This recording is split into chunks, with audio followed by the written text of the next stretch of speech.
Hey, what's up guys? Welcome back. Today we have some really important work to get done on this aquarium, one that we set up recently, because tomorrow we have a shipment of shrimp coming in from Flip Aquatics. And I don't know about you, but if I was a shrimp moving into a new place, I wouldn't want it to look like this. So we have a little bit of algae in here.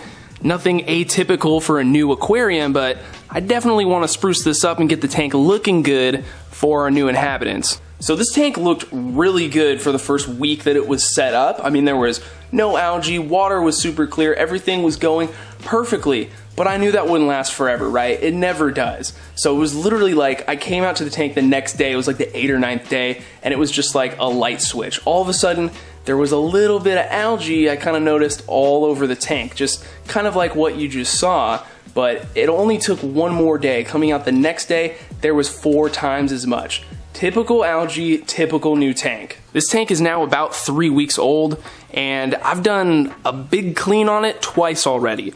So, I mean, again, not atypical, but definitely something that we're just gonna have to get used to doing here for the next couple of months. It seems like we have pretty much one type of algae. You can see it down here on the substrate. The brown stuff, it's living in the hair grass, and then of course, a very common spot for it to be is in and around the moss and on the rocks. You can see it living kind of all over that Anubias there. It's not a super hard algae to get rid of. I'll show you how I do that here in just a second, at least a couple methods that I use to get rid of this kind of stuff, but it definitely could be worse. It's not the worst I've seen. I ended up taking out the rotala that we had in the back right and left portions of the tank. That stuff just wasn't doing well. It was sitting in another tank and it wasn't gonna work out. But this stuff, this is the tissue culture, I believe it was the H-raw that we put in here on the side, and I left it just because it's looking pretty good. So we're gonna stick with this stuff, probably propagate it out as it gets a little bit taller. But as you can see, we're not even close to being able to see it over here on the left side yet. The tank is still very young in its life cycle. I mean, it's only 3 weeks old, but it is completely cycled and we're ready to start adding livestock to it. When it comes to cycling an aquarium, I typically just let nature do its course and I don't add anything other than a little bit of liquid ammonium chloride to help those bacteria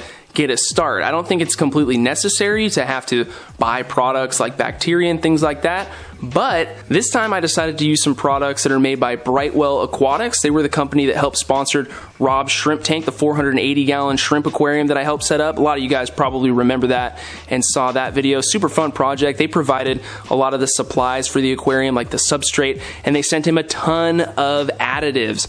And that's exactly what they did for me too. They sent me a ton of this stuff. Just, I mean, I haven't even had a chance to really go through all of it, but we have a bunch of their liquid additives, some fertilizer, among just like a ton of other stuff. They also sent me some substrate and some substrate additives, so there's a lot of stuff here. And so because they also sent me their nitrifying bacteria culture along with this other bottle of nutrients that are specifically ratioed out to go with the nitrifying bacteria, I decided to use them, and I mean, no surprise, they work. It got our cycle going pretty fast, and you know, like I said, not 100% necessary, but it was a fun thing to give a try. So thank you once again, Brightwell, for sending me a few things. I'm sure we'll have plenty of other opportunities to try out some of the other stuff. But anyway, let's get back to this tank, guys. We gotta clean things up, get everything ready for our shrimp here, and yeah, let's go ahead and get started.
Alright guys, the shrimp have just arrived.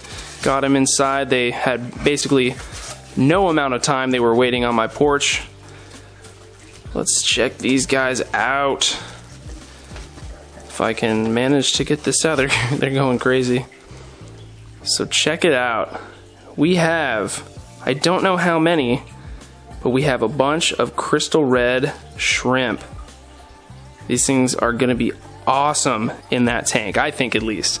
I don't know, you guys let me know down in the comments below. If you're unfamiliar with what they look like, we'll be seeing a lot of them later on in the video, so you can let me know then. Let's check this bag out. Looks pretty good. Let's see if we can get close up here. It's really tough to get a good shot of them here in the bag. Can't get close enough, but you'll see them soon enough. All right, guys, we're back. It's now a day later because I decided to do a super simple and easy drip acclimation for the shrimp overnight. And the reason why I did it overnight was just because it was getting late yesterday. It's not 100% necessary, but the drip acclimation is something that I've been doing pretty consistently for the last year, and I think it's a pretty good method to go with. I'll try and go over this really quickly just in case you've never seen or heard of this before and want to give it a shot. So basically, we have our shrimp down here in this 5-gallon bucket. You can see the drip here, but basically all I do is take the 2 bags that the shrimp come in and I put them directly into a clean bucket with no water. That's typically enough water for the shrimp to just be able to chill in for a second, and then we hook up a little airline tubing that runs up to our tank. We start a siphon, and then I like to put a knot in it to restrict the water flow, so where we get like a drip a second or something close to that. It doesn't have to be exact. The Caridina shrimp that we have down here are more sensitive to water parameters when compared to their cousins, the Neocaridinas, the typical dwarf shrimp that I've had in the past. So we want to give them the best acclimation period that they can have and just ease them into it so we don't have problems with them getting too shocked when they go into their new tank. And don't worry, we'll talk all about those water parameters in just a second. Just know that these shrimp might not be for everyone. I got my little shrimp net here. Let's see if we can scoop some of these guys out and get them into their new tank. Come here. All right, there we go. We got 3. Not bad. We'll have to do better than that though. Come on. Come on, get out of there. I guess they don't like their new house. There goes one. Come on. Fail. And there goes 3. Boom. 3, 2, 3. This is definitely a 2-hand process, but there they go. There's only like 6 of them in the tank, guys, and I'm already in love with them. This is gonna be awesome. I mentioned earlier that the shrimp came from Flip Aquatics. You guys, if you've been following along, you know that they're a partner of the channel. They help me out a ton by sending me these awesome shrimp at no cost. But if you guys are interested in buying some for yourself or anything on the Flip Aquatics website, I have a ton of coupon codes. I'll put them down in the description. One of them's even for 25% off of a mono shrimp, which a lot of you know are a super awesome algae eating shrimp. So check out those affiliate codes if you happen to be interested.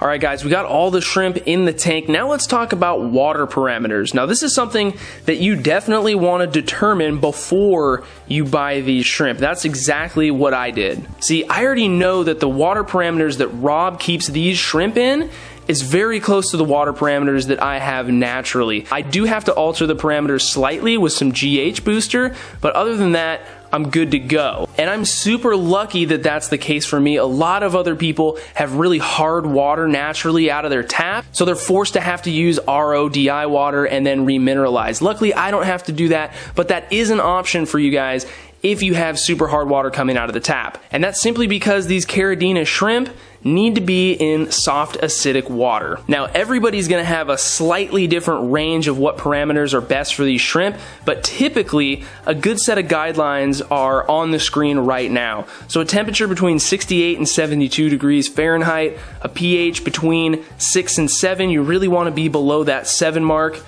your DKH or your carbonate hardness should be really low. It should be anywhere between 0 and 2. Your DGH or your general hardness should be somewhere between 3 and 5. And if you like to use total dissolved solids as a measurement of how hard your water is, I'm gonna say that you should also be aware of what your general and your carbonate hardness is as well, because TDS doesn't give you the whole story, but a TDS between 100 and 150 seems to be pretty good for these shrimp. What I like to do is use these API 5-in-1 test strips. They're a little expensive, but they're worth it just for the convenience. This test is gonna tell you the pH, the nitrate, the nitrite, the KH, and the GH of your water, and all of those are really important to know. So when we dip the strip, we have to hurry up and read the GH and the KH first. So here you can see it tells me in parts per million on the back that I'm somewhere between 30 and 60 parts per million for my GH, which comes out to be around 3 to 4, so we're good there. The KH is somewhere between 0 and 40 parts per million, so that's gonna put us in that range of DKH that I mentioned before,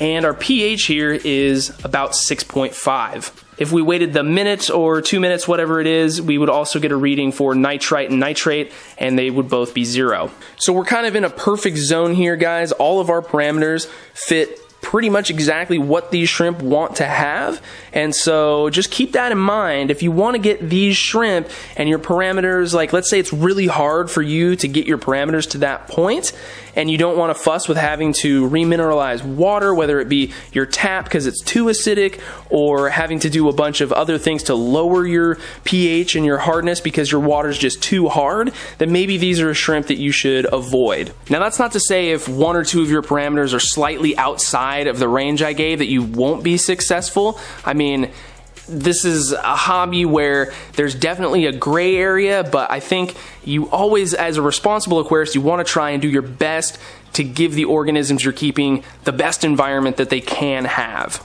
Now, I don't want to come off as trying to act like I'm some sort of an expert on these shrimp. I've only kept this type one other time in my entire life, and it wasn't for very long. So I think what I'm going to do is wait a while, wait a few months, get like a pretty good handle on keeping these shrimp. Maybe once I get them to the point where they're breeding and the tank is doing really well, maybe then I'll make more of an official care video on these shrimp. I think that would be a little bit more appropriate, but let me know if that's the type of video that you guys would want to see. So anyway, guys, I think that's it for today's video.